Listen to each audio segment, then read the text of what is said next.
The dove of God that will lead you, guide you, love you, and bless you. Amen. దేవుని పావులు నిన్ను నడిపించి మార్గము చూయించును, నిన్ను ప్రేమించి ఆశీర్వదించును. First time you get one of those little temper spasms, the dove flies right away. Amen. That's right. ప్రథమంగా చిరుకోపం వచ్చేస్తున్నది, వెంటనే పావులు ఎగిరిపోతుంది. అవును, She can't stand it. Her nature is different. Amen. అది నిలవలేదు, దాని యొక్క స్వభావమే వేరు. Oh, she can't stand that at all. ఓ, అలాంటప్పుడు అది నిలవబడదు. And you go talking about your neighbor, she can't stand that. Amen. నీవు నీ పొరుగువాని గురించి మాట్లాడుతుంటావు, అది ఎక్క నిలవలేదు. She just won't put up with it. అది దానిని ఒచ్చుకోజలదు. He just takes his fight, goes on away. ఆయన పైకెగిరి విడిచి వెళ్లిపోతాడు. He just can't stand it any longer. ఎక్కువ కాలం నిలవలేదు. The dove is gentle. పావురము సాధువైనది, The dove is meek.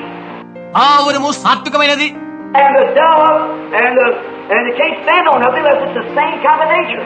దానిలాంటి స్వభావం కలిగి ఉంటేనే తప్ప పావురు మరొక దాని మీద నిలవదు.